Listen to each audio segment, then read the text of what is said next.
All right. So you're a busy person. You don't want to be cooking all the time. Neither do I. So this is what I do. On the weekend, usually, or on my day off, whenever that happens to be, I take 2 hours and cook something big that you can eat, several times over the course of the week. One of my favorites that you can do in the old trusty Dutch oven here, remember the Dutch oven? It's pot roast, okay? It's easy to do, takes a little bit of time, but while it's cooking, you can go off and do other things. So, this is how it's done. This is a chuck roast, okay? See the chuck roast? It's got a lot of fat to it. So before we start, I want to take some of that fat off. It will render as it's cooking, but you don't need all that in your body. You can get rid of that fat. So you'll see, it runs in veins like that. Get that out of there. And now, you're going to have several knives to work with, right? You got your chef's knife and you got your paring knife. There is also a knife called a utility knife, but since you may not have that, I'm going to use the paring knife. It's sharp, and you just follow around and take off as much of the fat as you can. Okay? Right down there, and pull. So, it's called a pot roast, but if you dissect it, turns into a stew, right? Same recipe, basically. I just want to get most of the big fat out of there, okay? There's some on the edge here. You can get that, like so. And pull as you're running your knife down, and it just takes that fat and the sinews right off. Okay? Good. There's a little bit more over here. Wow, there's a big vein right there. All right. Wow. It's all right. You can do it. Don't be afraid. Stick your finger in there. Separate the meat from the fat. Pull it right out of there. Boink. Another big piece right there. All right. Get as much of it as you can. The rest is going to render away, and then you can skim that off at the end. All right. Not bad. Okay, so the next step, you can either do this next step or not do this next step. All right. Depends how much effort you want to put into it. Take a plate, paper plate. All right. This is flour, all-purpose flour. Stick it over that plate there. Don't need a whole lot. That was probably less than half a cup. And then you want to season that, salt and pepper.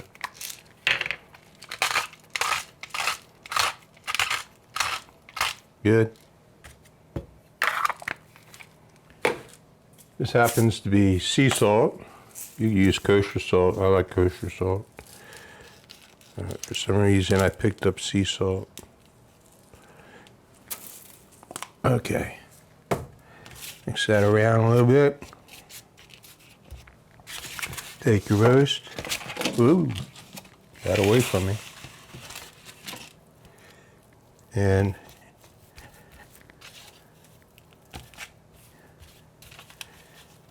you coat it with the flour and the seasoning. All right. Let that get to know each other right there for a minute while I set up the Dutch oven. See? Clean up after yourself as you go along. Makes things a lot easier. All right, so I got my Dutch oven heating up here. We're gonna put a little bit of vegetable oil. This is canola oil right in here. All right. Not a lot, just enough to cover the bottom.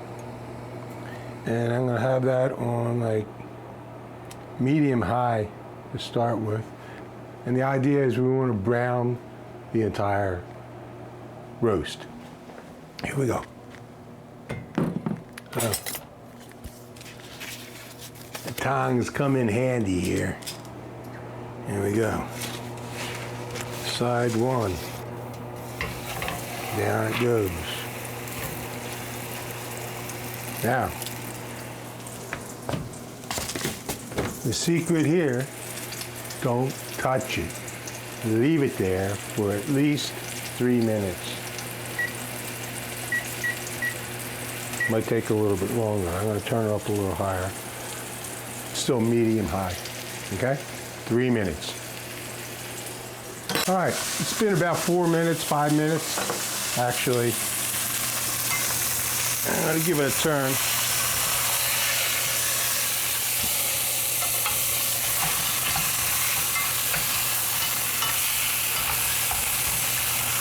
Good. See that brown? It's what you want. See you back in a couple of minutes. All right, we're back.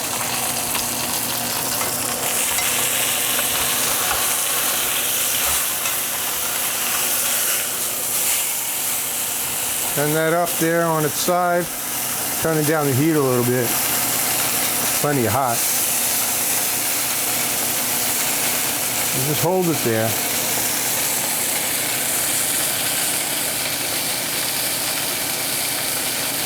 After a little bit, it should stand up by itself. If it doesn't, you're going to have to sit here and just count to 300. All right, it's okay. So, brown off all sides, and I'll see you back here in a couple of minutes. All right, I think it's probably ready to go on to the next stage here. So it's all browned off. I'll take that out of there for a second. Take this pot off the fire.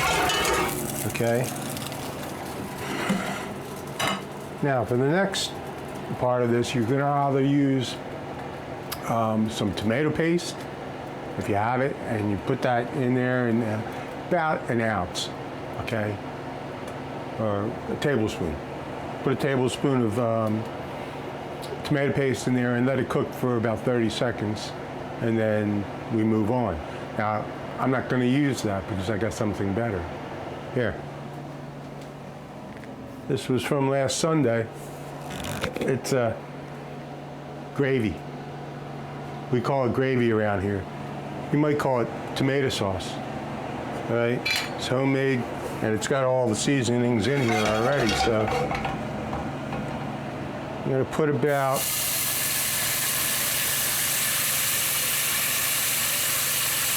12 ounces in the bottom there. And that helps to glaze all the brown bits. Delicious.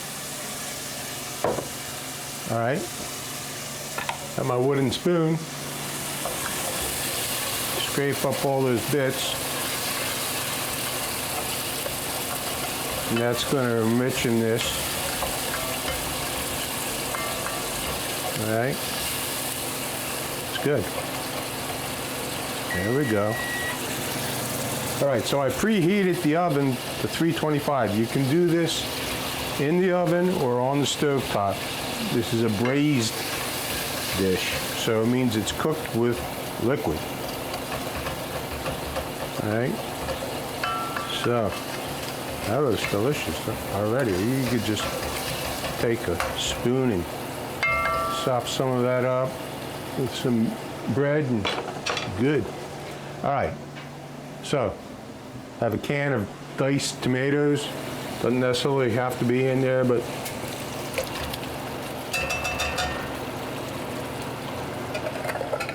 really good. Then I also processed some carrots and onions. So half of an onion, and I made slivers out of it, okay? And this is going to cook down and become part of the sauce over time. And then later, we'll add more onions, more carrots, potatoes, and that won't be until like the last half hour or so. So this is going to go back in. There you go. Get all those juices. Don't want to waste anything. Good. And then you want to fill up, but not cover the meat with some, this is beef broth. If you don't have the beef broth, no big deal. Use water. It's going to be fine. But I happen to have it, so I'm going to use it. About that much, right? So that was less than a quart. This was a big sized chuck roast though, probably 3.5 pounds, something like that. And then move this all around, let that tomato get incorporated.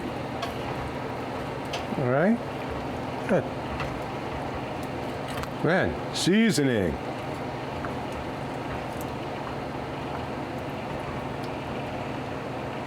A good standby Italian seasoning. Herb de Provence. You could put whatever herbs you like, actually, but this is what I use. And for this, I'm going like 2 teaspoons. Okay? And you let this come up to a boil, to simmer, because it's going to simmer inside of here for an hour and a half. I got the oven at 325, right? Now, if you don't do it in the oven, you just keep it simmering on low for the same amount of time. And then after that hour and a half, you put in your potatoes, carrots, and then at the very end, throw a couple handfuls of frozen peas, and you're done. But in the meantime, you got 2 hours to go and do whatever, right? So, see you back in 2 hours. All right, we're back. It's been about an hour and 15 minutes. I want to check what's going on in the oven, okay? So here we go. The oven is at 325 degrees.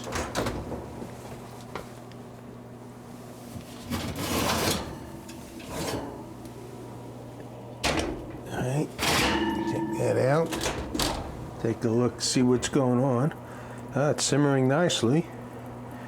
All right, I'm gonna flip this over so the other side gets a little cooking too. There we go. Oh, it's falling apart already. There we go. I'm gonna clean this up a little bit.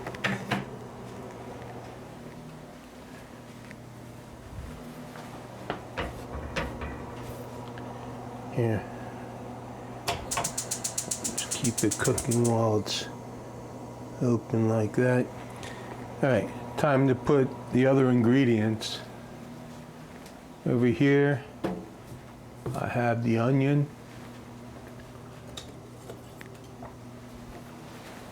And I'm going to slice that in wedges like this. Okay, you can hear it boiling.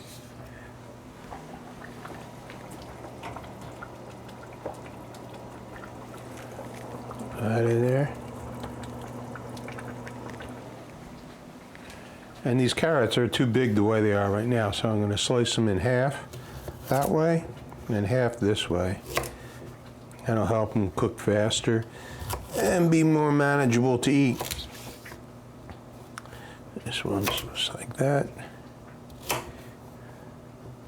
and like that. All right. There's our carrots. everything to get to know each other. Here we go. It's good. See that all right? Nice. All right, and then I already processed some potatoes. I peeled them and I quartered them. These are 5 small to medium-sized potatoes in here. I just kept them in some cold water so they didn't discolor. All right, and in they go. See how many fit. All right, this is going to be enough food for many days. All right, I filled up that whole Dutch oven pretty well. Wow. And I still have to put the peas at the end. You know what I'm going to do? Before I put this back in the oven, I'm going to put the cookie tray underneath it. So I got a feeling I might want to spill a little bit. So let me get a cookie tray. Whatever you call it. Sheet pan. And I'll put that down the bottom like such. And then back in. Honestly, half an hour to 45 minutes, I'm thinking. So let me reset this to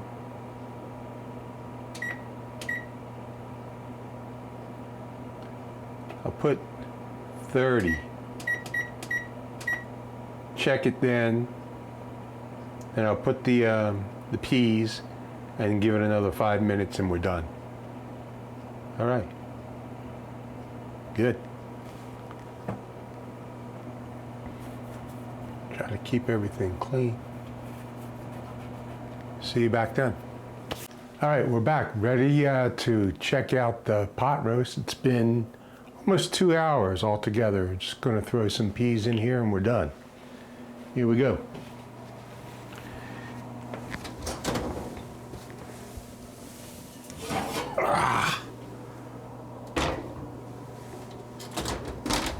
There we go. Let me check to make sure that these potatoes are still cooked. All right.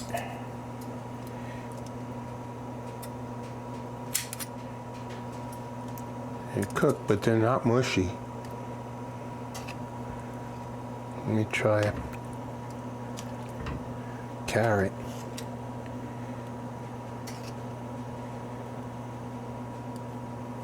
All right, that's good. I'm just going to put a handful of peas in here. Give it about 5 more minutes. All right, there we go. I'm going to finish up on the stovetop. There we go. Doesn't that look great? All right. Crank up this heat a little bit here.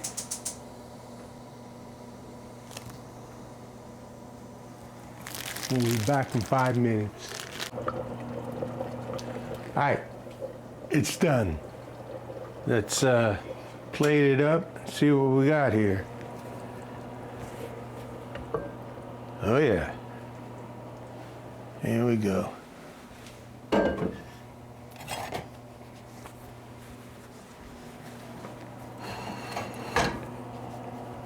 All right. So, see? Doesn't that look delicious?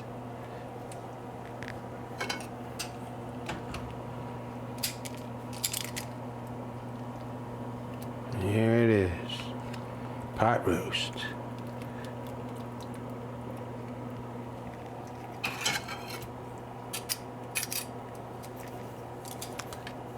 See how easy that was? You can do it. Remember, you gotta eat to live. Don't live to eat. See you next time. Ooh yeah, look at that.